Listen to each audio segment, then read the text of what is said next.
No cierren las puertas, no cierren fronteras, no cierren los libros. Para que estudien los hijos, para que entiendan la lucha, para construir... Hemos tenido la inmensa suerte de tener con nosotros a Elena Maleno, y yo no voy a hacer ninguna presentación. Yo me había preparado un montón de folios, pero digo, esta mujer no la presento, ahora que se presente ella y diga quién es. En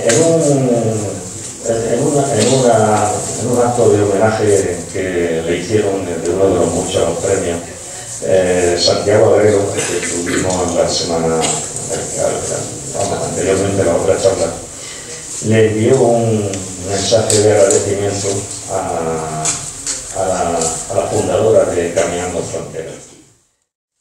Con tu compromiso de justicia me llevaste de la mano al mundo de los migrantes pobres, a sus vidas, sus esperanzas, su dolor. Tú conocías de cerca el infierno al que eran arrojados y me ayudaste a tomar conciencia de la responsabilidad que tenía con ellos por mi condición de obispo en aquella iglesia. Elena Maleno es conocida por su trabajo en la frontera con inmigrantes. Ha estado en Marruecos hasta que la echaron, hasta que la deportaron, así con todas las letras y con toda la realidad. En el año 21 fue deportada por orden de las autoridades españolas, precisamente, y Marruecos la deportó. Acababa de llegar a Marruecos, bajó de un avión y la subieron a otro con destino de vuelta. Su vida es, bueno, ella contará lo que le parezca bien, pero de momento lo único que os voy a decir de ella es que es una mujer que ha demostrado su valentía y lo sigue demostrando, porque sigue siendo perseguida, controlada, y entonces, a pesar de eso, está ahí al pie del cañón en algo de lo que ha hecho su vida, que es ayudar a la gente, a los inmigrantes, a tantos y tantos que se quedan en el cementerio del Mediterráneo y ahora también del Atlántico con la ruta canaria. Y ya yo me callo. Si queréis saber algo más de ella, entrad en internet, buscáis a Elena Maleno y os sale de todo. Así que os dejo con ella. Gracias a las compañeras de la OAC que me habéis invitado y que pacientemente habéis aguantado todas las llamadas que me hacíais y yo estaba ocupada y no podía responderlas. Y también gracias porque hayáis disfrutado también de Santiago Agrelo antes de esta charla, porque creo que es una apertura muy importante para lo que vamos a hablar esta tarde. Y gracias a todas las que habéis venido un viernes por la tarde. Yo decía, no sé si la gente en Murcia se va de fin de semana a la playa con el tiempo que hace, pero bueno, os agradezco mucho estar aquí. Sé que hay en esta sala mucho compromiso con los derechos humanos y en estos momentos creo que es importante que nos reunamos, quienes estamos comprometidas con los derechos humanos. Es un momento durísimo a nivel global y durísimo para determinadas colectividades y poblaciones, y que tenemos que acuerparnos, que tenemos que encontrar espacios seguros donde podamos seguir, ¿no? Tejiendo trincheras de vida frente a estas políticas de muerte. Yo quería que empezáramos con un vídeo, y vamos a apagar las luces, vamos a poner el vídeo y quiero que lo veáis pues en silencio, con cariño y respeto. Abre los ojos.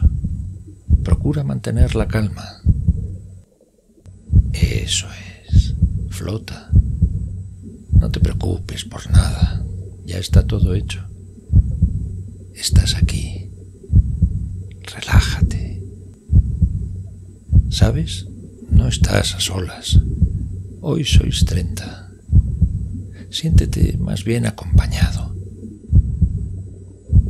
Imagínate, 10.457 personas como tú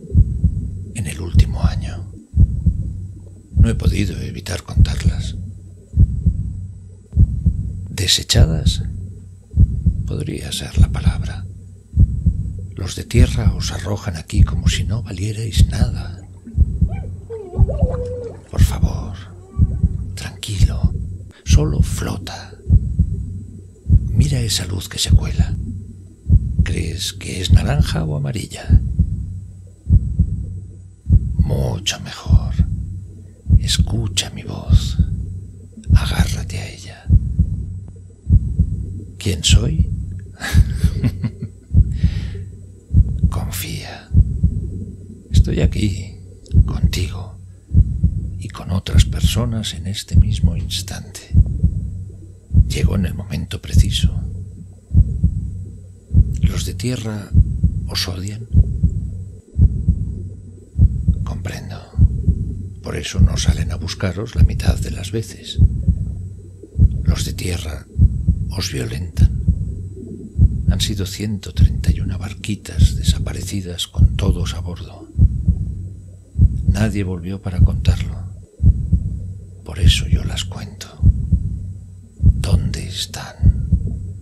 Aquí, abajo. Pero esto es muy grande.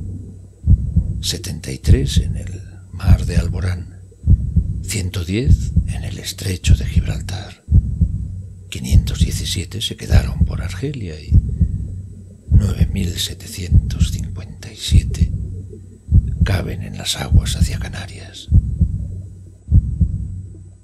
Sí, solo en el último año. Para echar la vista atrás hay que multiplicar. ¿Sabes multiplicar?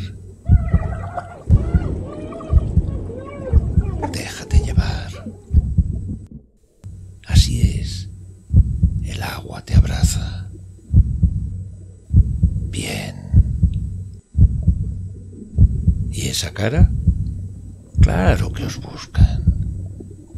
Argelia, Bangladesh, Burundi, Burkina Faso, Camerún, Costa de Marfil, Egipto, Etiopía, Gabón, Gambia, Ghana, Guinea-Bissau, Guinea-Conakry, Irak, Islas Comores, Mali, Marruecos, Mauritania, Nigeria, Pakistán, República Democrática del Congo, Túnez, Somalia, Senegal, Sierra Leona, Siria, Sudán, Yemen.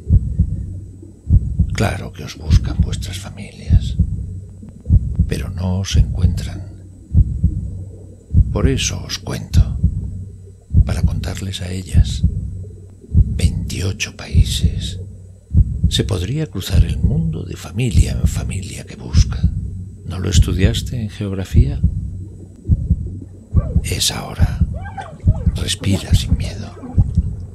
Ven al fondo. Y duerme, duérmete, niño, que tu mamá irá al campo a recordarte mientras viva, niñito.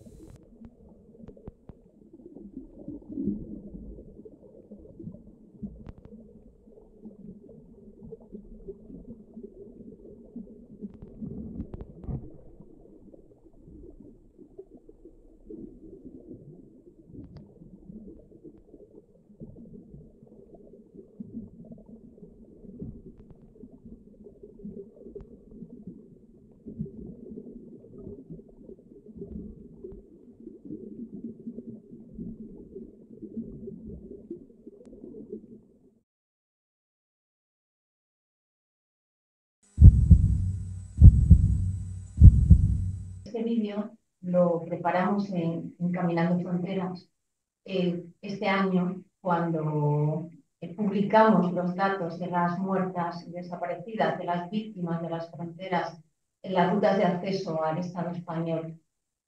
Preparamos el vídeo porque siempre publicamos un informe, pero pensamos que entender un poco lo que sentir, ¿no?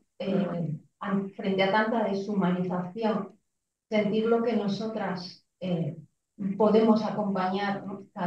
cada día. En muchas ocasiones recibimos llamadas, sabemos que la gente se está ahogando, lo transmitimos así a los servicios de salvamento marítimo. Pasan las horas, se ha ahogado el primero, pasan las horas, se ha ahogado el segundo, tercero, cuarto, el quinto. Y así lo vamos contando, se lo contamos a ellos en directo, pero vemos cómo además ningún medio de rescate sale a buscar. El vídeo también es, bueno, pues un homenaje, ¿no?, a la memoria. Lo hablábamos antes con mi compañero, lo importante que es dignificar la memoria y hacer un homenaje a la memoria a tantas víctimas.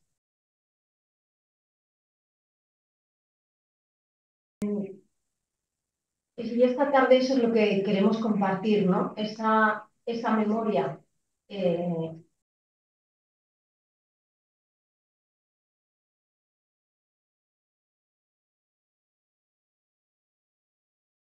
Bueno, queremos compartir esa memoria, ¿no?, de la frontera y compartir que hay, en qué consisten esas políticas de muerte, por qué tanta gente se muere por cruzar una frontera, quiénes son los victimarios, quiénes son los responsables, ponerles nombre y ponerles y poner en el centro, ¿no?, ese tipo de políticas, pero también poner en valor la resistencia de las personas que cruzan, ¿no?, cada día las fronteras, que hablan de derechos como el derecho a la libertad de circulación, a sus familias que buscan a las muertas y desaparecidas y a esas comunidades valientes. Bueno, esa historia y esa memoria creo que es importante. En vuestra región, la región de Murcia, es una región frontera, lo hablábamos también ahora con otras compañeras. Hace nada se cumplían los 30 años de la llegada de la primera patera a Canarias, 36 años del primer naufragio de una patera en Tarifa. ¿Os acordáis en el 2005, ¿no?, de las vallas de Ceuta y Melilla, de cómo se tiroteó, ¿no?, a personas, de cómo después se las deportó al desierto, de cómo murieron, ¿no?, centenares de personas y de cómo eso hizo, bueno, pues que Naciones Unidas reaccionara a nivel internacional contra esas deportaciones? A partir del año 2010, hasta entonces, las mujeres estaban invisibilizadas. No sabíamos o no se quería ver dónde estaban las mujeres. Además, el discurso de invisibilizar a las mujeres es un discurso también no de los racistas, de la extrema derecha, que dicen, no, no es verdad. Nosotras cada vez que publicamos un tuit porque una patera se está hundiendo en un naufragio, contamos a las mujeres, contamos la infancia y recibimos muchos ataques porque nos dicen, no, es mentira, son solo hombres jóvenes, son soldados, nos van a invadir, y las mujeres no existen, ¿no? No existen salvo cuando las vemos. Creo que hay una zona aquí donde a veces aparecen esas mujeres en el Eroski, o cuando aparecen en el servicio doméstico, o cuando aparecen, ¿no?, en sistemas de explotación dentro del territorio del Estado español. 2014, justo el 6 de febrero, se cumplía 11 años de la masacre de Tarajal. 2014 fue aquella masacre donde vimos cómo se tiroteaba con material antidisturbios a personas que estaban nadando en el mar, donde vimos que la gente se moría y donde a día de hoy, sabiendo que en esas tumbas sabemos quiénes están enterrados, siguen siendo tumbas sin nombre. Ni siquiera el sistema judicial ha podido dar dignidad a esas familias, devolverles, ¿no?, ese derecho a la verdad y a la reparación que se merecen. En 2018 se puso en marcha esa política totalmente perversa, donde la responsabilidad de las políticas de muerte no solo es del Ministerio del Interior.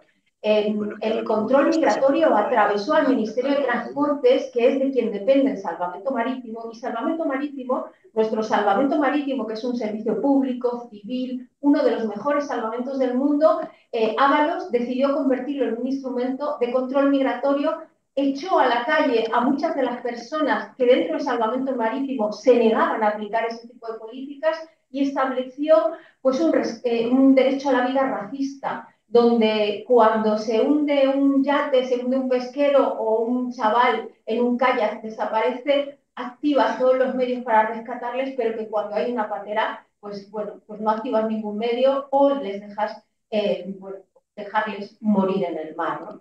Yo siempre digo que lo peor que hizo Ábalos no fue robar.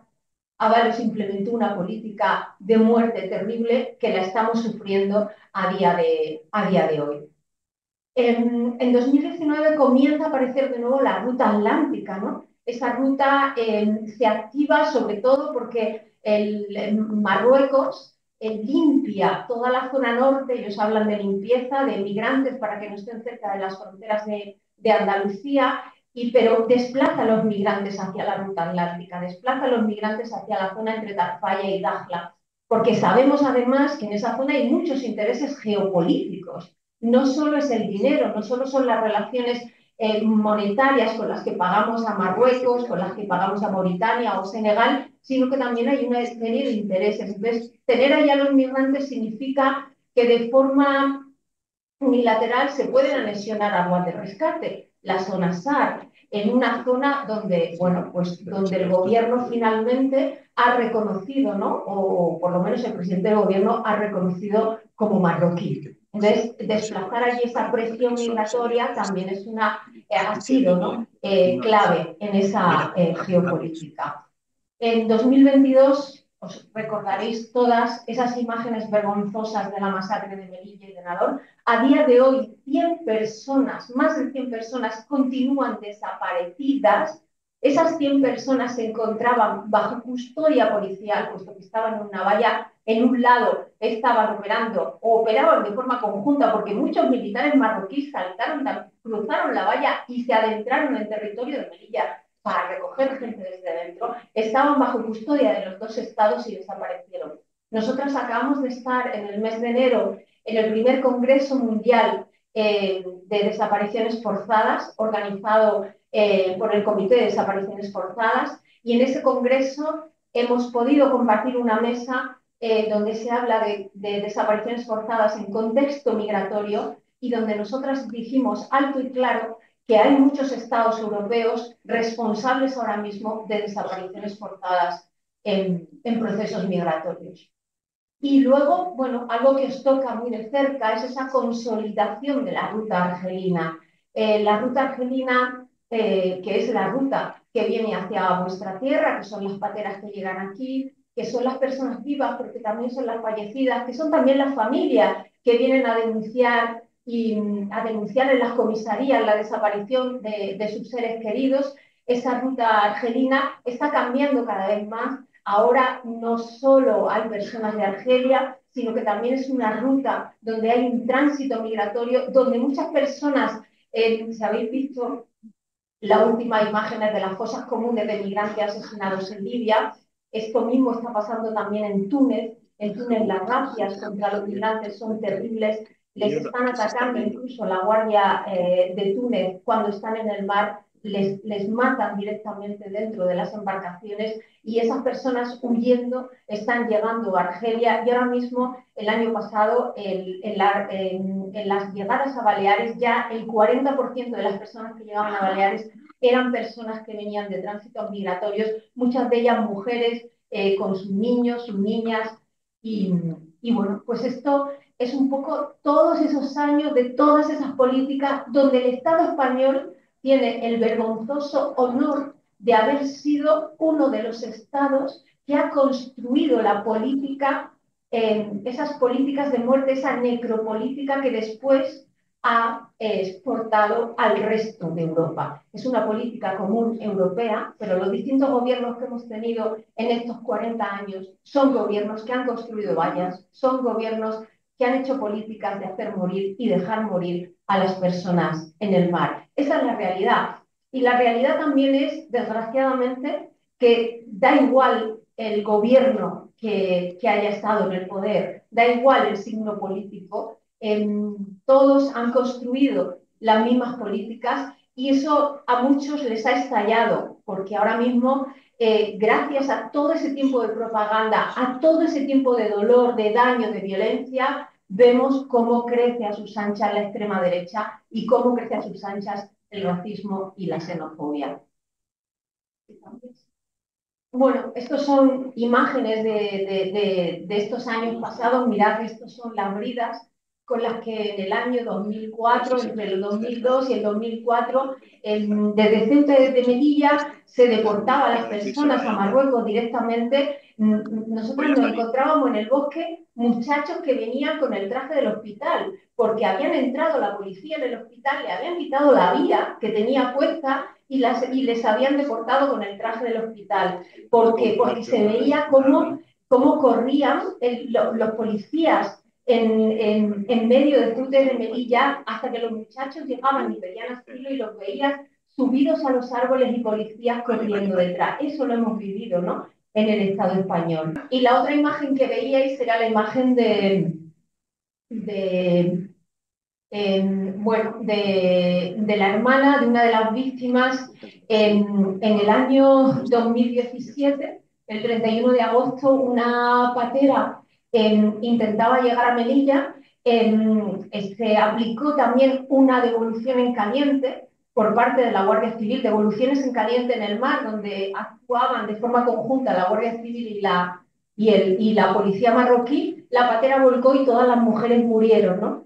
5 de esas mujeres eran congoleñas, se recuperaron sus cuerpos y la lucha de la comunidad congoleña en Marruecos fue la lucha por poder enterrarlas en Rabat, en el cementerio cristiano, porque ellas eran cristianas, y eso lo lograron las mujeres congoleñas. De hecho, la comunidad congoleña en Marruecos, de la diáspora congoleña, de personas migrantes en situación administrativa irregular, ha sido la primera diáspora en Marruecos que ha tenido una presidenta mujer, y su lucha fue poder enterrarlas con dignidad en Rabat. ¿Sí pasas?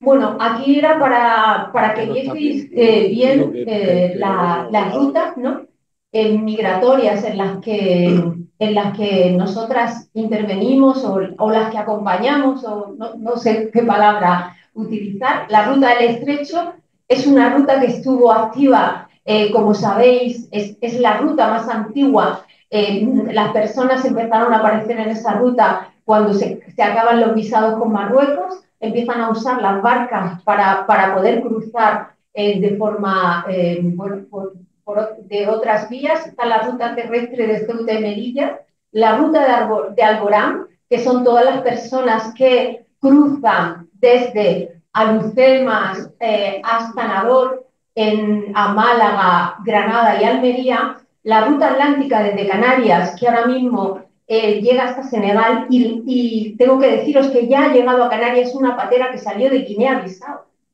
Imaginaros los riesgos, ¿no?, que está corriendo esas personas. Y luego tenemos la ruta argelina del Mediterráneo occidental, que, como os decía, es la ruta migratoria que concierne a nuestro territorio de frontera. Y esa ruta argelina cada vez es más amplia, más peligrosa. Antes, bueno, pues eran personas que salían desde Orán, y desde Orán, sabéis que el tránsito es más corto, pero ahora las personas salen incluso al otro lado de Argel, de la capital, corriendo riesgos cada vez más duros, y sobre todo llegando, ¿no?, también hacia las Islas Baleares. Si veis este dibujo es de una foto. Nosotras hicimos en el informe de 2023 una serie de ilustraciones de fotos y de momentos que habían sucedido en la ruta migratoria, y estos son unos cuerpos que se encontraron el barco de Balearia en ese camino, ¿no?, de la ruta argelina del Mediterráneo occidental. Bueno, pues aquí, quería simplemente que vieseis, ¿no?, un poco. La barca que está hacia abajo es las barcas de fibra que normalmente se usan en vuestra ruta migratoria. Arriba tenéis las neumáticas, que son neumáticas que siempre se han usado en el Mediterráneo, pero que ahora esas neumáticas ya se usan en el Atlántico. Esas neumáticas no duran más de un día o día y medio en la travesía. A partir de ese momento muchas se empiezan a desinflar, se hunden muy rápidamente, y ya están presentes en la ruta atlántica. Allí veis también los chavales que están cruzando, una de las formas de cruce que ha causado las más de 110 víctimas que os hablaba en el vídeo en la zona del Estrecho. Son chavales que murieron cruzando a nado a Ceuta, muchos de ellos que desaparecen, muchos de ellos que cruzan incluso sin trajes de neopreno. Luego tenéis las toys, ¿no? Esas barquitas de juguete que cruzaban el estrecho, la valla y también esos cayucos de los que hablábamos antes, como sabéis, cayucos de pesca mauritanos, senegaleses, que muchos hace un par de semanas, 2 llegaron de nuevo al Caribe. En agosto se encontró un cayuco en República Dominicana. Ese cayuco de República Dominicana, nosotros pudimos identificar a las personas que iban en el cayuco, habíamos ya trabajado con las familias en la búsqueda de esa embarcación, y ese cayuco había salido el 22 de enero. Llegó solamente con los huesos de las personas a República Dominicana. Identificamos también otro cayuco que llegó a Brasil, y muchas de las embarcaciones que desaparecen en el Atlántico atraviesan todo el océano, y muchas, bueno, pues se ven o podemos verlas como testimonio de lo que sucede con ellas en América. Estas son las cifras de nuestro último informe: 10.457 víctimas. Jamás pensábamos que íbamos a llegar a estas cifras. 30 personas mueren al día intentando cruzar las fronteras del Estado español. De las víctimas que hemos podido constatar, 421 son mujeres y 1.538 son niños, niñas y adolescentes, y ahí veis los datos por ruta migratoria, las 517 víctimas de vuestra tierra, de vuestra frontera. 131 embarcaciones han desaparecido con todas las personas a bordo. ¿Qué significa esto? Significa que no tenemos ningún relato que contarle a las familias. Significa que las familias no tienen acceso a ningún superviviente que le cuente lo que sucedió. Significa que hay unos duelos enormes abiertos y un dolor que no cesa jamás. Cuando no hay un cuerpo que enterrar dignamente, el dolor de una familia nunca termina. Y este año ha sido diferente en la ruta atlántica del año anterior, ¿no? El año anterior la mayoría de las personas salían desde Senegal. En Senegal se estaba produciendo una desestabilización política y social del país, con muchísima represión. Entonces las personas salían huyendo de allí.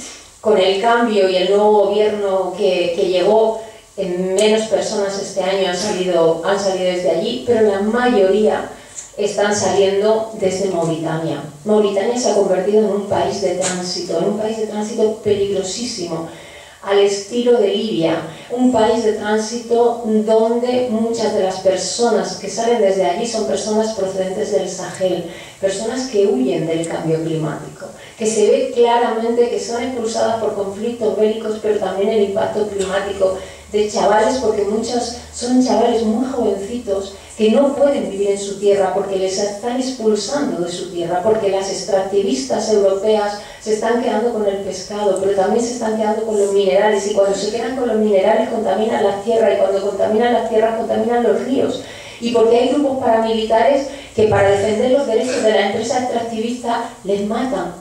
Nosotros hemos visto fotos de mujeres con tiros en la cabeza porque se habían acercado al río a recoger agua.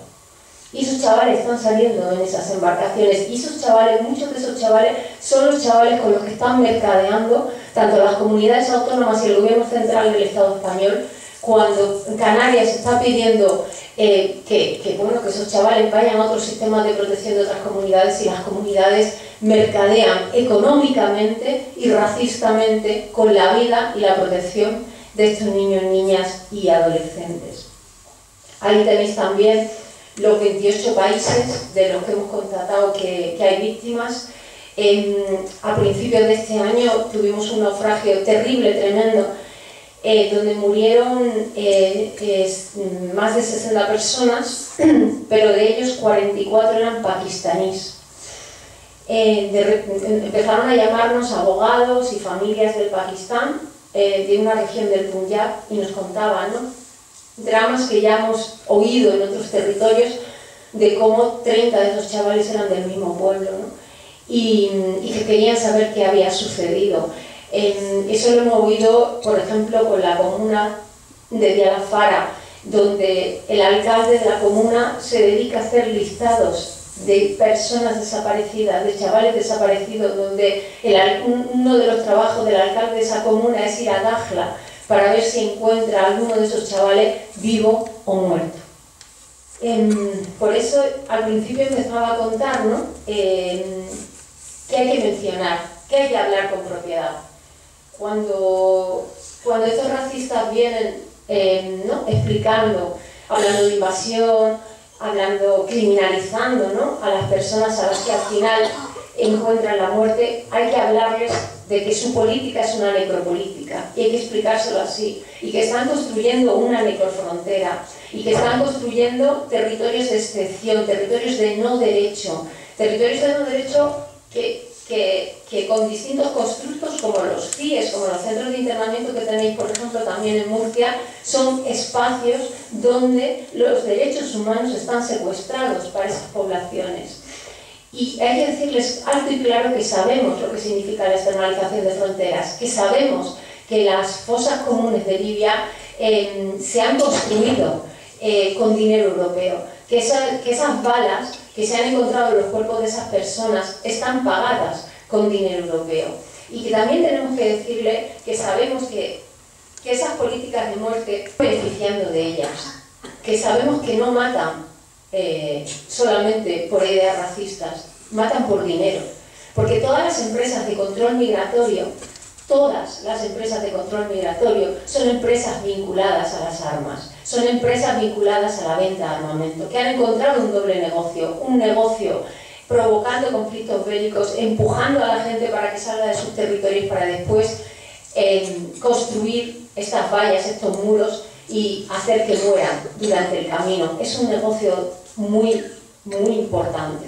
Por eso no lo decimos solo nosotras, hay muchísimos estudios. El Centro de las para la Paz habla de guerra de fronteras. El Centro de las, que siempre ha trabajado en conflictos, habla de guerra de fronteras porque es verdad que es una guerra donde las víctimas solo se ponen de un lado, una guerra donde hay una propaganda. ¿Por qué hablamos de invasión? Porque eso es propaganda. ¿Por qué hablamos de menas y no hablamos de infancia, no hablamos de niños y de niñas? ¿Por qué hay que hablar de menas? Porque eso también es propaganda. Sabemos, ¿no?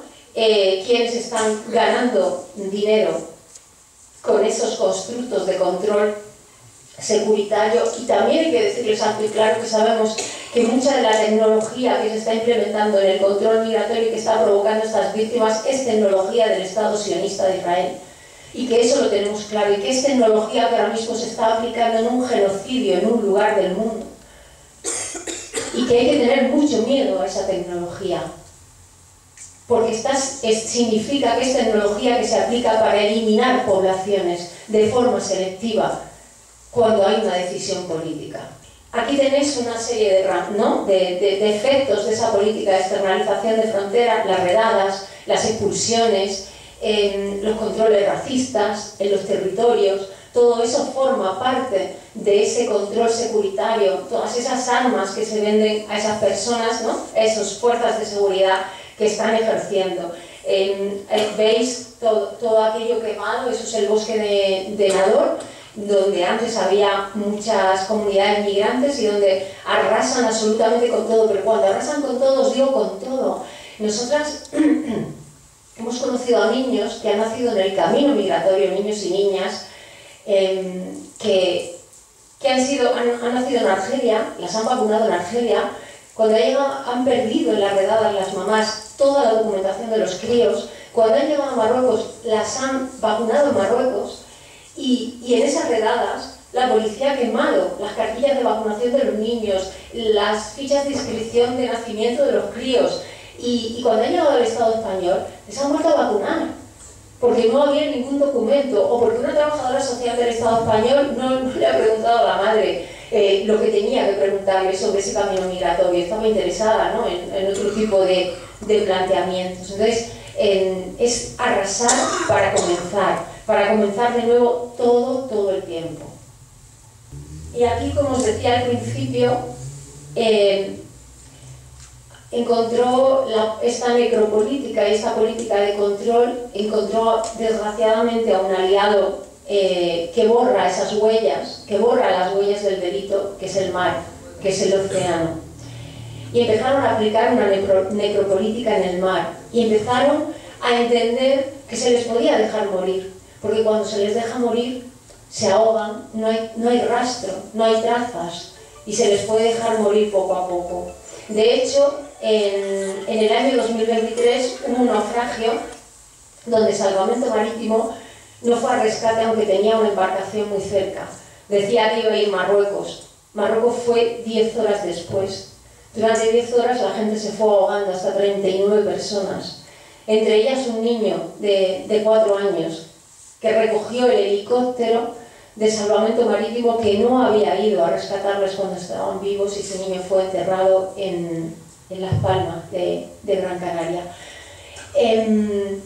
Los dejaron ahogarse y como en muchas ocasiones parecía que eso iba a quedar impune, esperemos que no sea así. En ese momento y en esa ocasión, nosotras, con todo lo que habíamos visto, hicimos un escrito a la Fiscalía General del Estado diciendo que podíamos ver, porque además hubo unos audios que salieron en la cadena SER, donde el piloto que había localizado la patera, un piloto español, le decía a la controladora de salvamento: ¡ay, pero están en España, no sé si eso son agua española! Y la controladora decía: no, eso es solape, date la vuelta, solape. Entonces, al filtrarse esos audios, se vio el horror, ¿no?, de cómo mercadean las personas que tendrían que partirse, ¿no?, su trabajo es defender esa vida, de cómo mercadeaban si dejaban esa vida morir o no. Con ese escrito a la Fiscalía General del Estado, el fiscal general lo pasó a la Fiscalía de Canarias, que encontró que podía haber un delito en lo que allí había sucedido y ahora mismo está bajo investigación. Esperemos que no quede impune como quedó Tarajal, como quedan todos los asesinatos que se hacen en frontera, no solo en el Estado español. Es muy difícil que se condene por las muertes a los victimarios en Grecia, en Italia y en todos los países con los que las fuerzas de seguridad del Estado están interviniendo, ¿no?, en la violación de esos derechos de las personas. Y por lo tanto, bueno, hay que seguir peleando para que esa impunidad, que es una de las bases también de esas políticas de muerte, la impunidad total frente a esas violaciones de derechos humanos, incluido el derecho a la vida, no siga siéndolo. Porque nosotras siempre, cuando hablamos de naufragios planificados, hablamos que incluso las muertas y las desaparecidas tienen derechos. Fijaros que yo en el mes de diciembre tuve la oportunidad de estar en un congreso de personas desaparecidas que organizaba QSD Global. La fundación QSD Global es la fundación ¿Quién sabe dónde? De Paco Lobatón. Claro, yo me acordaba de cuando era chica y yo decía: hombre, Paco Lobatón, ese programa, ¿no?, que buscaba a las desaparecidas. Bueno, pues Paco continuó con ese compromiso. Constituyó esa asociación para las desaparecidas y gracias al trabajo de esa asociación se creó el Centro Nacional de Personas Desaparecidas, que en el Estado español no existía antes. Y Paco un día nos llamó y nos dijo que quería saber de las desaparecidas en frontera y las desaparecidas en migraciones, porque él creía que esas desaparecidas eran igual que cualquier otra desaparecida. Y cuando estuvimos en ese congreso, nos encontramos con el abuelo de Marta del Castillo, nos encontramos con la madre de Marta Carbó, creo que se llama, con la madre de Jeremy Vargas, ¿no?, con la hija del patrón del Vila Pitanzo. Claro, eran como historias que sabíamos, que conocíamos. Y hablamos de las desapariciones por violencia machista, hablamos de las desapariciones por el Alzheimer, hablamos de las desapariciones en contextos migratorios y nos dimos cuenta de que el dolor, ¿no?, todas juntas, que el dolor de las familias es el mismo dolor y los derechos de las muertas y de las desaparecidas son los mismos derechos. Y a mí me impresionó porque yo he hablado muchas veces en foros y en reuniones, pero cuando yo empecé a contar cómo se extorsionaba a las familias de las desaparecidas en frontera, que, bueno, como bien sabéis, hay un caso y una investigación abierta por familia extorsionada en vuestra tierra, donde está siendo investigada gente de los institutos de medicina legal, organizaciones sociales, funerarias, o sea, la miseria de la miseria, ¿no? Mercadear con el dolor de la familia. Cuando yo conté eso, no sabéis el suspiro que hubo en la sala, no sabéis las caras de las madres, de los padres, de los hermanos, de las hermanas. Entendían que era una aberración y entendían que era un dolor. Yo veía sus gestos, veía sus caras, eso no lo había visto antes. Y ahí dije, aquí, ¿no?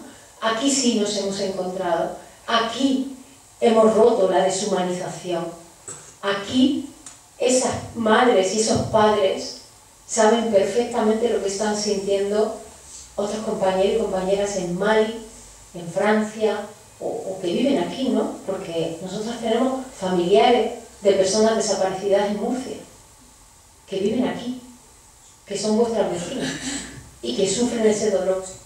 Y ahí empezamos a hablar de los derechos también de las familias, ¿no? De ese derecho a saber la verdad y de ese derecho, ¿no? a la reparación de ese daño. Esto es una tumba, la que tiene las flores, es una tumba, es una fosa común en el cementerio cristiano de Tánger. Ahí hay 9 personas. Recuerdo perfectamente, era el año 2014, pero recuerdo perfectamente aquella noche, donde la embarcación se estaba hundiendo en 14 kilómetros, donde se podían haber ido a rescatar y nadie fue. Nadie fue y las mujeres se fueron ahogando con los niños y luego nos tocó, recuerdo haber entrado en la morgue de Tánger y ver las bolsas aún llenas de agua, cuando las abría salía el agua y las mamás estaban con sus niños y niñas abrazados, ¿no? Amarrados todavía. No estoy viendo nada, Pedro, pero puedo mirar aquí. Arriba es la tumba de Nasira. Gracias. Es la tumba de Nasira, es la tumba de una chica que desapareció en la ruta argelina. Es una tumba en San José, en Ibiza. La familia la estaba buscando y la familia fue extorsionada por esta red que se está investigando. Tuvimos que judicializar el caso porque nadie le daba a la familia la información de dónde estaba ese cuerpo y lo sabían, pero aquí alguien estaba trabajando, ¿no? De forma velada y le pedían 5.000 euros a la familia por decirle dónde estaba el cuerpo.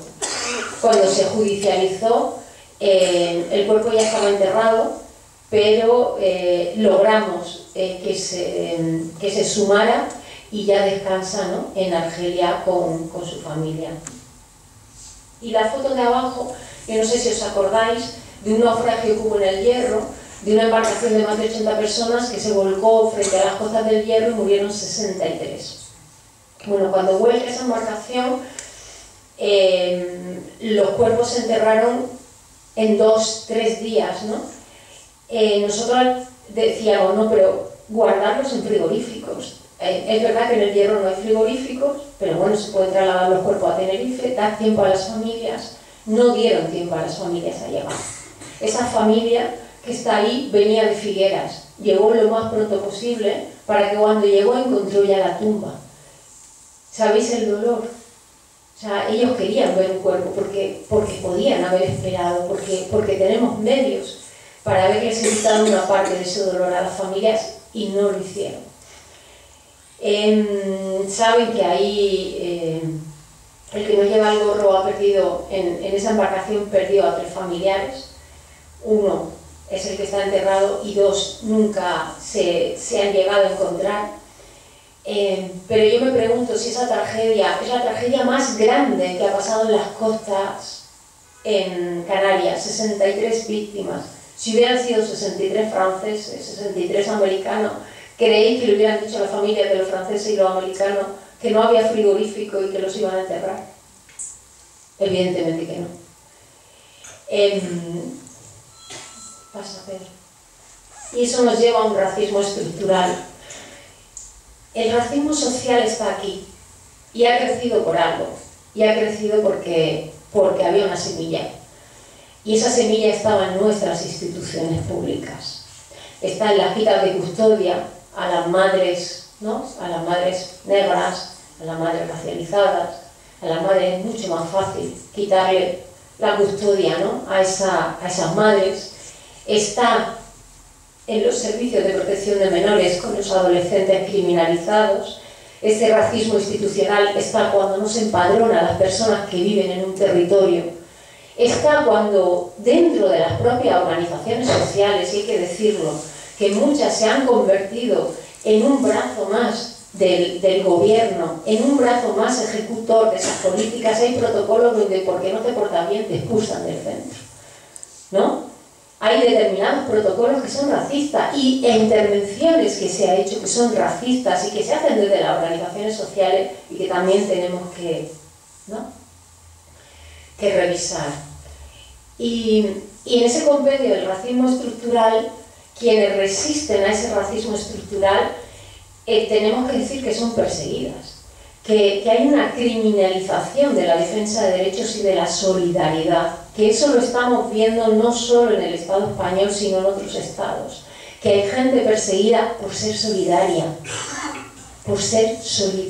por dar comida, porque alguien duerma en tu casa, porque montes a una persona en un coche y la traslades de un lugar a otro, y porque hay, como decía, una impunidad terrible ante todo eso, porque se puede estar extorsionando a las familias y las familias no pueden denunciar, porque se pueden estar violando derechos humanos como, bueno, pues como en el caso, en situaciones como en el caso de la presa de Huelva, de mujeres, y esas mujeres no pueden denunciar, y esas mujeres ni siquiera se las cree, ¿no? Como se les cree al resto de otras mujeres. Y eso tenemos que revisarlo y tenemos que hablar de ese racismo estructural, y es el momento, frente al aumento de ese racismo social, de hablar de antirracismo, no decir yo no soy racista, no, sí, el Estado español es una sociedad racista, esa es una realidad, tenemos al pueblo gitano que nos lo demuestra cada día, ¿no? Cuánto tiempo lleva el pueblo gitano soportando, ¿no?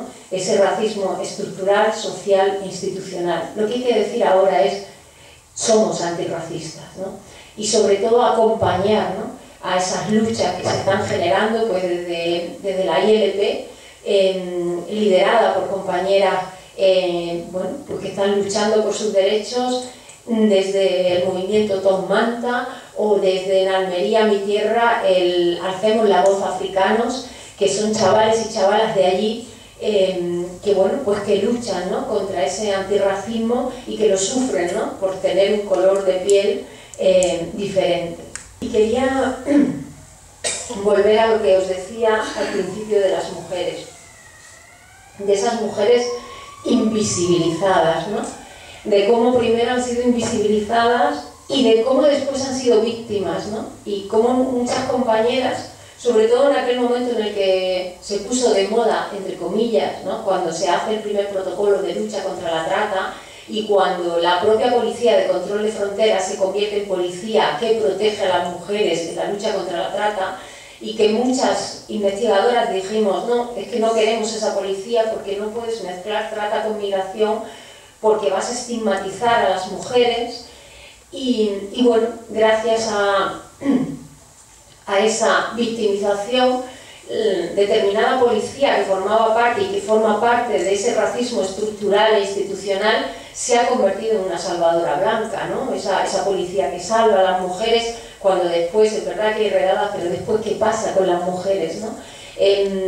Ahora Moisés Mato, que es un director de teatro, ha dirigido una obra que se llama Nadie sabe nada, que es una obra que habla de la Operación Carioca. La Operación Carioca fue una operación en la que se desmanteló una red de trata de mujeres con fines de explotación sexual en Lugo, donde estaba implicado desde gente del gobierno, policía, toda la estructura social de Lugo estaba implicada. Y bueno, al final, 10 años después, hay un reportaje maravilloso de Nicolás Castellano, que cuenta qué pasó 10 años después con las mujeres de la Operación Carioca, y son mujeres a las que nadie protegió, que se han seguido protegiendo a sí mismas. Y en la obra Moisés cuenta también qué pasa con la jueza que se atreve a abrir esa investigación. Esa jueza se tuvo que ir de Lugo, esa jueza fue perseguida, estigmatizada, señalada, y al final el cuerpo de las mujeres ha servido para limpiar, ¿no?, esa imagen de ese constructo de las políticas de muerte en las fronteras. Esto se relaciona mucho con las políticas de la compasión, esas políticas de la compasión de la socialdemocracia, donde la compasión mal entendida se traduce en no somos tan malos, pobrecitos, ¿no?, son víctimas. Y bueno, para eso tenemos esas líneas diferenciadas, pueden ir por otros circuitos, no por los circuitos sociales que va el resto de las personas, pero así mostramos, ¿no?, que los estados europeos no son tan malos. Pero frente a eso, las mujeres buscan sus espacios, ¿no?, sus relatos. Como os he dicho, la comunidad congoleña, con esas mujeres lideresas, las defensoras, las propias familias que se están organizando, y muchas de ellas están lideradas por madres, ¿no? Y sobre todo, mujeres. Fijaros que nosotras estábamos en un taller en Melilla, con mujeres que habían cruzado Melilla y estaban en el CETI, y nos contaban, porque estaban, bueno, en un espacio seguro, ¿no?, y nos contaban, guau, es que cuando llegamos, claro, hay una blanca que te hace una ficha y empieza a preguntarte cuántas veces te han violado en el camino, cuántas veces has abortado, ¿no? Y esa primera entrevista es la entrevista para identificar, ¿no?, si eres supuestamente víctima de trata. Pero claro, las mujeres la vivían como una violencia, porque después de esa entrevista no había un acompañamiento, no había una mitigación de ese dolor, era simplemente esa entrevista, y era una violencia muy grande. Decía, esa mujer blanca a la que yo no conozco. Y una de ellas decía, y a mí me decían las compañeras, tú lloras, que a las blancas le encanta que llores. Tú cuando lloras, ya dejas de preguntarte, tú lloras, y ya está. Y entonces ellas reconocen, ¿no?, esas violencias, y reconocen las violencias ¿no?, con las que se encuentran, y cómo esas estrategias, como hacemos todas las mujeres, ¿no?, al final sabemos dónde están las violencias, o como por la estrategia de los maridos del camino, ¿no? Muchas mujeres hablan de maridos del camino, porque cuando tienes un marido, bueno, pues solamente sufre violencia sexual de ese marido y no tienes que sufrirla del resto, ¿no? Entonces, bueno, pues son una serie de estrategias que indican que estamos hablando frente a personas con derechos, ni invisibilizadas ni víctimas, sino mujeres con derechos que les son arrancados y que luchan, ¿no?, por construir espacios donde reconquistar o poder mitigar ese dolor que le provoca la violación de derechos. Y luego, pues lo que hemos hablado, ¿no?, de esa infancia en movimiento que cada vez está más presente. La criminalización de la adolescencia es terrible. El término MENA lo han usado todas las administraciones públicas del Estado español, y las organizaciones sociales también. No me digan que no habéis visto proyectos sociales donde pone el término MENA. Eso se ha hecho durante años, y ese término le ha servido a la extrema derecha para terminar haciendo carteles hablando de menas. Ha servido para que los titulares no hablen niño de 16 años que es ahogado, para que los titulares digan mena de 16 años que es ahogado. Ha servido para deshumanizar, y eso es un ejemplo terrible de cómo toda la sociedad se ha implicado de una manera o de otra en la criminalización de la infancia que se está moviendo.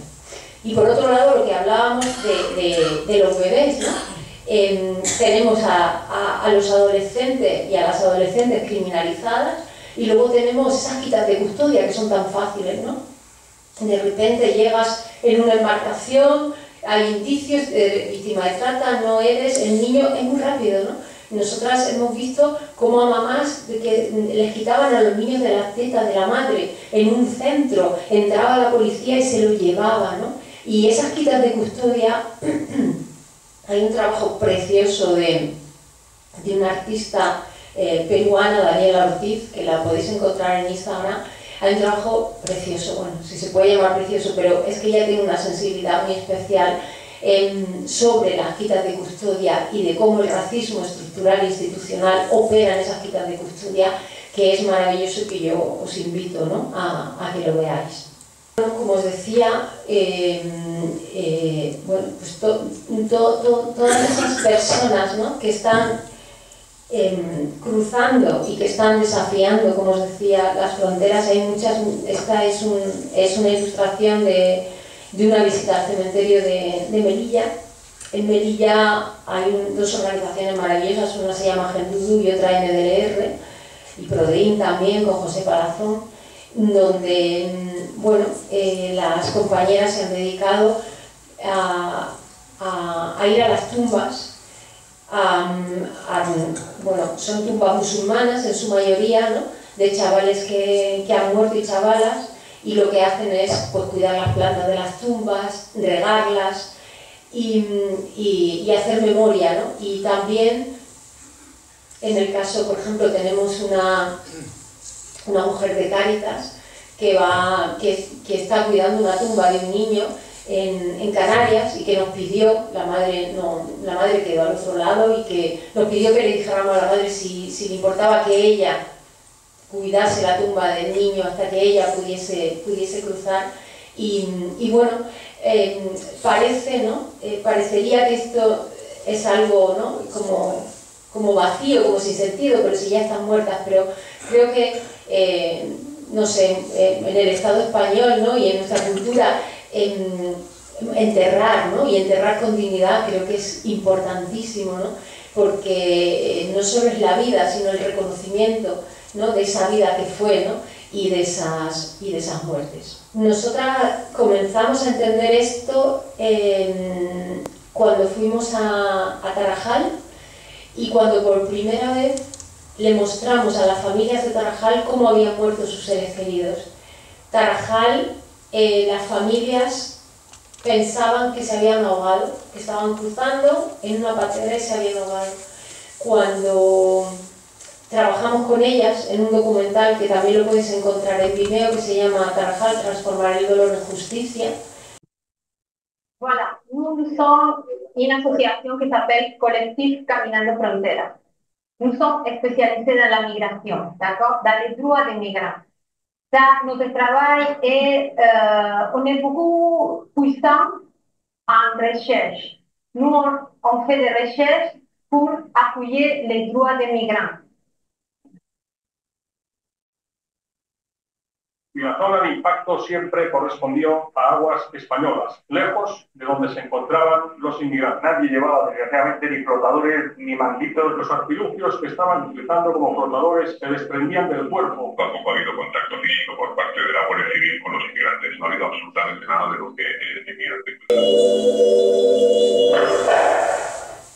En ese momento le pusimos el vídeo de las palabras del ministro del Interior y el vídeo donde se escuchaban los disparos. Esas son las mamás, ¿no?, la mamá de Dauda, la mamá de Usman, el papá de Luis Picai, el hermano de Maoro, el papá de Armand, bueno, y vieron cómo les habían, ¿no?, matado. Una de las mamás nos pidió, porque en aquel momento nosotros aprendimos también, ya sabéis, ¿no?, las organizaciones sociales a veces, pues bueno, decíamos, estábamos acostumbrados a que en frontera nunca pasa nada, entonces decíamos, bueno, esto vamos a denunciar, pero seguramente nunca pasará nada dentro de los tribunales españoles, y entonces habrá que ir a tribunales internacionales, tribunal europeo, y le estábamos explicando. Y una de las mamás, que veis ahí, que hace así, mira a la otra, nos dijo, mira, yo no entiendo de eso. Dice, si mi hijo le hubieran apuñalado aquí en la calle, dice, yo querría ver un juicio y querría ver frente a mí a la persona que le ha apuñalado. Eso es lo que yo quiero. Lo que querría cualquier madre. ¿Cómo pasan con vuestras madres?, nos preguntaba. Entonces nosotras dijimos, y ahí entendimos, y por eso ahora mismo estamos en el Tribunal Constitucional con Tarajal, nos han archivado un montón de veces, nos han impedido reconocer los cuerpos, porque saben que si los cuerpos se reconocen, los que quedaron en Ceuta, las familias se pueden personar como acusación particular. Es perverso este sistema. Y hemos seguido ahí, estamos ahí, porque las madres nos lo pidieron. Nos pidieron justicia en el Estado español, que era donde había muerto, nos pidieron esa justicia. Y fijaros que el año pasado nos enteramos que uno de los guardias civiles se le había concedido la jubilación por anticipado, porque sufría desde aquel día problemas mentales bastante graves, porque no soportaban lo que allí había pasado. Nosotros nos preguntamos qué dolor, ¿no? Y cómo tienen que sentirse las madres si ese señor que estaba allí, que era el victimario, que era el verdugo, no ha podido soportar el dolor, ¿no? Bueno, pues desde el año 2014 nosotras aprendimos mucho de las familias y seguimos aprendiendo. Y aprendimos que esa lucha por las familias, que hay una práctica política, ¿no?, de esos pueblos en movimiento, como os decía, una práctica política en la resistencia de las mujeres, una práctica política de la gente que no puede vivir en su territorio. La gente que te dice, no tengo derecho a migrar, pero tampoco tengo derecho a no migrar, porque no me dejan vivir en mi territorio, ¿no?, en mi pueblo, en mi ciudad. Y hay una práctica política en contextos de violencia, como esas mujeres que resisten, que lloran o que tienen estrategias para soportar toda esa violencia. Y que esa lucha de las familias es la clave más importante que vamos a tener de cara al futuro para romper esas políticas de muerte. Y porque tenemos, ¿no?, y tienen derecho a defender derechos, porque las personas que están ahora mismo transitando la frontera son las primeras defensoras, ¿no?, de los derechos. Nosotras en 2023 hicimos el primer Congreso Internacional de Familias Víctimas de las Fronteras. La ministra Ione Belarra vino, se reunió con las familias y fue un acto de reparación, ¿no? A partir de ahí empezamos a trabajar en temas de justicia restaurativa, sabiendo que muchas de las familias de estas miles de víctimas nunca tendrán una justicia en los tribunales. Y uno de los familiares le dijo a la ministra, yo había estado en Almería y en Almería me echaron de una comisaría y me cerraron la puerta en la cara. Hoy estoy frente a una ministra contándole que falta mi primo en este mundo y esta ministra me está escuchando. Esto es reparación para el dolor que siente nuestra familia, ¿no? Vino gente de Naciones Unidas y pudimos compartir, y bueno, y seguimos trabajando en esos procesos de justicia restaurativa. Si cambia, Pedro. Creo que este es un vídeo también, ¿no? En nuestra página web de Caminando Fronteras podéis encontrar, pues lo que hacemos es publicar también. Nosotras tenemos una base de datos de un montón de personas muertas y desaparecidas. Están aquí, también usamos las redes sociales para las búsquedas cuando nos autorizan las familias. Y esas cifras que presentaba al principio no solo son cifras, sino que es un intento también de bueno, pues que la memoria siga presente. Estas muertes y desapariciones y estas víctimas nos recuerdan a las fosas de la guerra civil, también a las asesinadas en Argentina. Estamos hablando de macro-victimizaciones, estamos hablando de un impacto que no solo es el impacto, imaginaros que en cualquier pedanía, un barrio de vuestra pedanía faltarán 30 jóvenes de golpe, ¿no? El daño social que eso también tiene, ¿no?, entre la gente, entre el espacio, en tu barrio, en tu parroquia, en el lugar que ocupas en el mundo.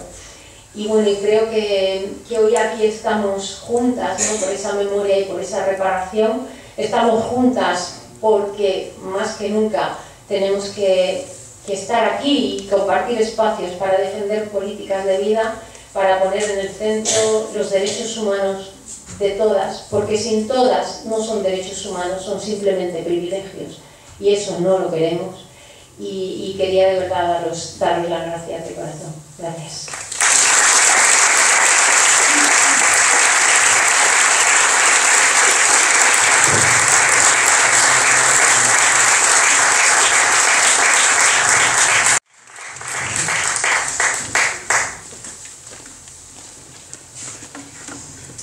Bueno, después de esta impresionante realidad, si queréis hacer algún comentario, porque a mí me queda poca voz para comentar el tema. Realmente los niños que hemos asesinado y hemos dejado morir en el mar y dejamos perder la infancia en centros de internamiento, será algo que pagaremos como sociedad en un futuro. Aparte de darle las gracias por traernos esta realidad que muchas veces la vemos en la televisión, pero que a base de verla y verla parece que la sociedad se va haciendo un poco insensible. Bueno, tengo dos todavía. Muchas gracias por la exposición, que es clarísima y espeluznante por lo clara que es. Yo quería preguntarte si podías ampliar un poco el tema de la industria de las fronteras, las grandes empresas que están implicadas en ese trabajo del control de las fronteras. Vale, para que se vea el vídeo. Mira, hay unos informes muy interesantes que os lo puedo pasar luego a vosotros, del Transnational Institute. Hay uno que a mí me gusta mucho, Mark Ackerman, y Mark Ackerman tiene uno que se llama Guerra de Fronteras, externalización de fronteras, y ahí explican todas las empresas que están vinculadas a la venta de armamento y que están operando, pues estas Thales, Finmecánica, Safran, Airbus gana muchísimo dinero con las deportaciones, con los vuelos de deportación. Entonces desgrana e investiga, y estos informes os puedo pasar el enlace, son muy interesantes, y han hecho uno de externalización y uno lo han hecho con el centro de gas, porque fíjate que tal y como ellos hablan de guerra de fronteras, que el centro de LAS trabaja en temas de conflicto bélico, ¿no? y el PBI, que es también una entidad internacional que trabaja en procesos de paz. A mí me dieron un premio en el año 2018, y claro, era un premio por la paz. De hecho, me dieron también el Guernica por la paz. Entonces, cómo esas organizaciones que siempre han trabajado en procesos de paz entendían que lo que se está haciendo ahora en las fronteras es una guerra. Es una guerra porque ellas conocen desde hace mucho tiempo por su trabajo cuáles son las empresas que tienen todos esos intereses y cómo se vende ese... Os paso los informes, que ahí hay muchísimos detalles, ¿no? de inversiones, cuánto se invierte, dónde va, por ejemplo, todo el dinero que se ha dado a Mauritania. En el año 2024 Pedro Sánchez fue con la de la Unión Europea, no recuerdo el nombre, se fue a Mauritania y dio muchísimo dinero a Mauritania. Ese dinero no ha servido, ¿no? para mitigar el número de víctimas, sino que ha aumentado muchísimo el número de víctimas. O en Libia los centros de internamiento, los centros de internamiento pagados por la Unión Europea eran los centros que utilizaban las redes criminales para secuestrar a los migrantes. Ya no tenían que secuestrarlos y llevarlos a otro lugar, sino que usaban esos centros para secuestrarlos y de ahí pedir dinero a las familias. Si las familias pagaban, los liberaban de los centros de internamiento, y si no pagaban, bueno, pues seguían en los centros. Pero es que cuando llegaron muchas embarcaciones, ¿no? y al sur de Italia, mujeres que venían en redes de trata nos explicaban que ellas, cuando llegaban a los centros, incluso a los centros humanitarios, allí ya les contactaba algún trabajador o trabajadora y de ahí ya les mandaban a algún lugar. Imagínate todo el negocio que hay, ¿no?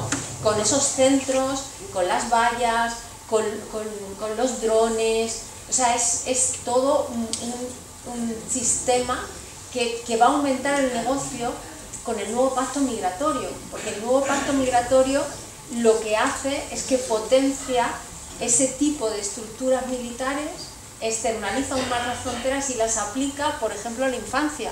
El nuevo pacto migratorio te abre el camino a poder implementar todos, que ya se hace, pero ya está firmado, a implementar todos esos instrumentos contra la infancia. Pero ese dinero es público, sí, claro, que lo transfieren a esta, y entonces ahí no tienen control, ya no hay control. Claro, Frontex, por ejemplo, en estos informes también te explica todo lo que ha ido aumentando Frontex en capacidad presupuestaria. Es un horror lo que gana Frontex. ¿Alguien sabe? Frontex está siendo investigado por múltiples vulneraciones de derechos humanos en distintas fronteras. ¿Alguien sabe, por transparencia, en qué se ha invertido este dinero de Frontex? No funcionan los servicios de transparencia cuando hablamos de la Agencia de Control de Fronteras Europea, Frontex. Es terrible, terrible, pero es que es tan loco que, yo no sé si os acordáis, en la primera llamada crisis de los cayucos en el año 2006, cuando llegaron muchas personas a Canarias, que crearon un centro de detención en Mauritania que se llamó Guantanamito, de cómo era el centro de detención. De ahí, desde esa época, hay guardias civiles españoles operando en Mauritania, pero también guardias civiles españoles operando en Senegal, que son cuerpos militares además. Bueno, pues ahora se desclasificaron documentos de aquella época y ahora sabemos por qué se pararon por qué se paró la salida de embarcaciones desde Mauritania. Porque el CNI se fue con maletines de dinero del fondo reservado y pagó a las mafias para que dejaran de salir las fronteras. O sea, todo es un negocio. Cuando los estados te dicen acabar con la migración porque somos racistas, no, cuando te dicen eso es mentira. Ellos son los que les interesa expulsar a la gente, que la gente se mueva, porque les interesa esa situación para poder seguir ganando dinero. O sea, no es verdad. No solo les interesa para poder seguir ganando dinero allí, sino también aquí. ¿Quién va a trabajar en el campo? Pero cuanto más explotados y cuanto menos dentro de los barrios, pues mucho mejor. Pero algo se puede hacer, ¿no? Hombre, claro. Desde nuestra realidad que estamos viendo llegar a gente, ¿qué crees que es lo que hay que hacer como sociedad? Bueno, yo creo que aquí tenéis compañeras que están trabajando, ¿no? Pues las compañeras de Convivir sin Racismo que os pueden explicar lo que está pasando, ¿no? En los centros de internamiento, estar presentes en los centros de internamiento, estar presentes en los lugares donde hay explotación, ¿no? Donde hay explotación laboral, que sabemos que hay mucha y sobre todo alrededor de las situaciones de irregularidad administrativa, pero también el empadronamiento. El empadronamiento es una lucha importantísima que en muchos lugares hay que ganar, porque los derechos de las personas que están aquí empiezan siempre por el empadronamiento. Apoyar la regularización de las personas como la ILP, y luego ser conscientes de que hay familias aquí, ¿no? Que son familias de víctimas, que eso todavía no es real. O sea, las familias de Figueras, por ejemplo, nosotros les preguntábamos, pero bueno, no sé, tu jefe, cuando decíamos, dice que yo le tengo que explicar a mi jefe que se ha muerto mi hermano, que mi hermano se ha ahogado en una patera y que me dé 2 días libres para poder ir al Hierro, y no sé cómo explicárselo a mi jefe, ¿no? Es ser conscientes de esa realidad, que las familias están aquí. Nosotros teníamos el hermano de un chico que estaba en el campo, no sé qué zona, si puede ser, en la zona de Molina de Segura hay como un espacio de campo así, que hay inmigrantes, ¿no? Pues él estaba allí en situación administrativa irregular y decía, yo es que no quiero ir a una comisaría a poner una denuncia por mi hermano que está desaparecido, ¿no? Pues ser conscientes de esos procesos, acompañar. Nosotros hemos trabajado mucho con Coordinadora de Barrios Alcantarilla, con ISA, Y cuando la primera vez la llamamos le dijimos, mira, es que hay una familia y es que no queremos que vaya solo a la comisaría, es que le están diciendo que no puede denunciar, y ella se fue, ya sabéis cómo Isa, y ya se la lió ella al policía y le dijo, oye, ¿cómo que no se puede denunciar? Entonces, a base de pico y pala, las familias pues pueden venir, pueden denunciar, pero acompañarlas, por ejemplo, ¿no? Tener referencias para poder ser acompañadas, porque tú te vas, muchas vienen de Francia, no saben castellano, no tienen dónde quedarse, ¿no? Se van a enfrentar que a lo mejor van a ver la foto y van a ver a su familiar muerto, o que a lo mejor está enterrado, no sé. Bueno, ser conscientes de esa realidad, ser conscientes de que, y también que aquí hay fosas comunes, ¿no? Que tenéis enterramientos, identificar dónde están las enterradas sin nombre.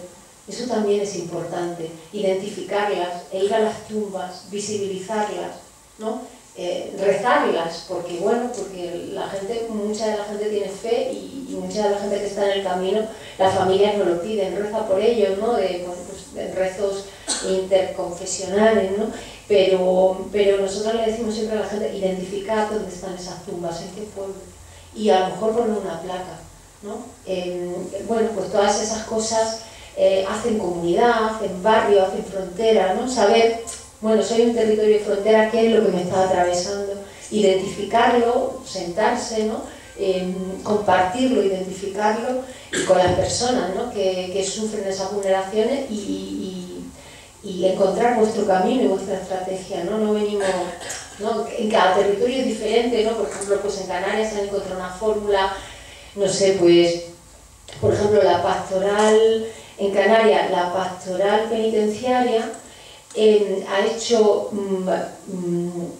se ha unido a la pastoral de migraciones, porque claro, en Canarias, que también pasa aquí, y yo creo que aquí tenéis también gente de la pastoral penitenciaria que sabe de esa realidad, que cuando llega cualquier patera siempre hay un patrón y siempre se les mete en la cárcel, ¿no?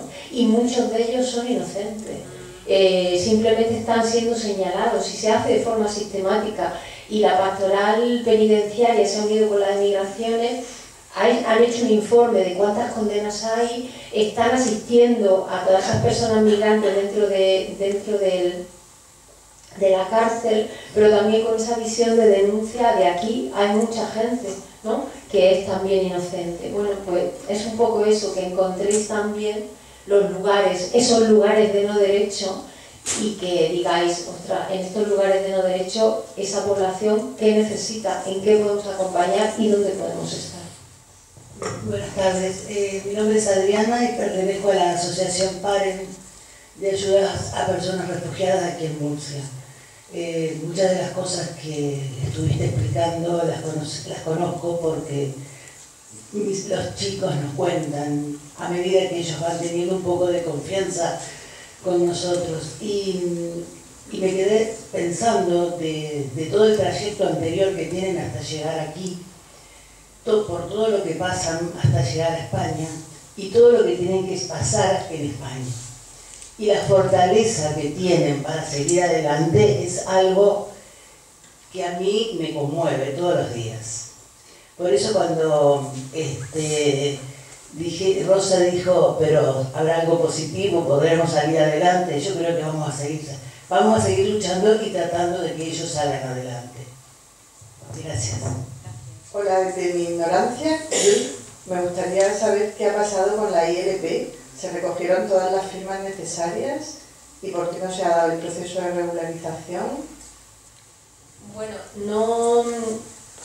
no te sé explicar bien los detalles de por qué está parado. Nosotros estuvimos hace poco con las compañeras de ILP de Valencia compartimos un premio en Infolibre, estuvimos con ellas de Valencia y de Barcelona, que son unas compañeras muy queridas y muy bravas. Se recogieron todas las firmas, se empezaron todo el proyecto, se votó, ¿no? Y en principio el PP votó también, pero bueno, pues ahora el Partido Socialista tenía con la reforma de la ley de extranjería otra herramienta que decía que era una herramienta más importante que la ILP y que iba, bueno, les han derivado y ya ellas sentían y sienten que no va a llegar a buen término el tema de la ILP. Pero ellas, si la sigue en Instagram, en la cuenta, ellas tienen un vídeo donde están explicando muy bien cuál es el proceso y cuáles son los próximos pasos. Yo sé que han estado ahora en Madrid, que se han reunido de nuevo con todos los partidos políticos y que la siguen peleando, aunque saben que hay pocas probabilidades. De un lado, porque la derecha no quiere, aunque Feijóo votó, porque también, bueno, pues hay una parte de la Iglesia muy importante que presionó al partido, porque la ILP ha tenido un apoyo de la Iglesia bastante importante y presionó al Partido Popular. Pero el PSOE ha encontrado otra herramienta, ¿sabes? Como, no, tenemos los contratos de formación, no vamos a hacer ahora la reforma, vamos a no sé qué, y las está un poco mareando por otras vías. Entonces, una pena porque es una lucha muy linda que debería haber terminado con la regularización. Es verdad que han anunciado que eso también lo pelearon ella, la regularización de las víctimas de la Dana, que bueno, que por ahora, pero por un año. Sí, ya. Sí, no, o sea, el tema de derechos cada vez va a ser más, se va a recortar más. La reforma de la ley de extranjería, que va a ser a partir del 20 de mayo, está más acotada que la anterior. Sí, ¿verdad? ¿Nos cuentas un poquito, si sabes? En el tema del asilo o de protección internacional, por ejemplo,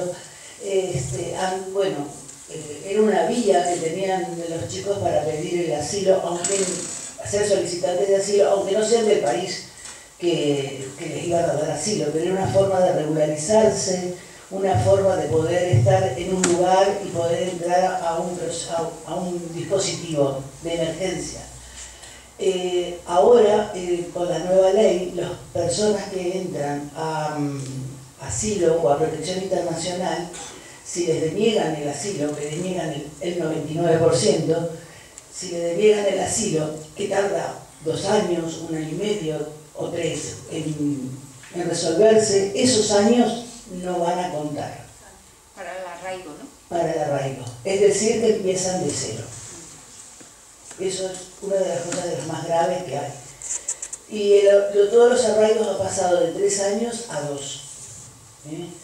El de formación cambió, de formación va a llamarse socioformativo, el social se va a llamar sociolaboral, es decir, les cambiaron los nombres, pero el contenido no va a ser mejor.